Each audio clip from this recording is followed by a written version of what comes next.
எனக்கு நாள் ஃபுல்லா ரொம்ப தூக்கமாவே இருக்குது என்கிற பிரச்சனை. எனக்கு சயாட்டிக்கா என்கிற இடுப்பு பகுதியில் இருக்கிற அந்த நரம்பு பிரச்சனை அல்லது உடம்புல இருக்கிற நரம்பு பிரச்சனை 2வது. 3வது, நான் எப்பவுமே ரொம்ப டயர்டாவே இருக்கிறேன் என்று சொல்பவர்களுக்கு என்ன பிரச்சனை அப்படின்னா, உடம்புல நர்வஸ் சிஸ்டம் என்று சொல்லப்படுகிற அந்த நரம்பு பகுதியிலே ஏதோ ஒரு பிரச்சனை, நரம்பு ரொம்ப சொதங்கி போயிருக்குது.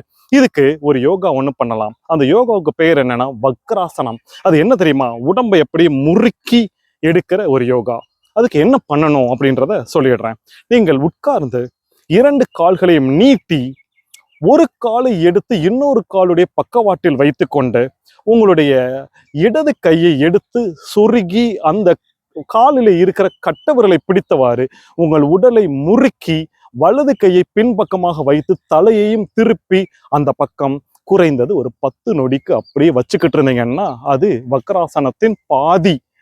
அதை முடித்து விட்டு அதை நீங்கள் ஒரு 10 நொடியாவது வச்சுட்டு இருக்கணும். அதுக்கப்புறம் அந்த காலை மறுபடியும் நீட்டி விட்டுட்டு அடுத்த காலை தூக்கி இந்த பக்கம் வச்சு அதை சொன்னது மாதிரியே இன்னொரு ஆசனத்தை இந்த பக்கத்துல நீங்க பண்ணிட்டு பிடிச்சுக்கிட்டு இந்த பக்கம் நீங்க திரும்பி நின்னீங்கன்னா அடுத்த பகுதியான வக்ராசனமும் வந்து முடிந்து விட்டது. இதை இந்த பக்கமும் இடது பக்கமும் வலது பக்கமாக மாறி மாறி ஒரு 10 தடவையாவது நீங்க பண்ணீங்கன்னு சொன்னா இத இன்னும் சொல்ல போனா வயதாக வயதாக பண்ணும் பொழுது இந்த இடுப்புல நரம்பு பிடிச்சுக்கிறது, ரொம்ப சோம்பலாக இருப்பது, என்னால உட்கார முடியல.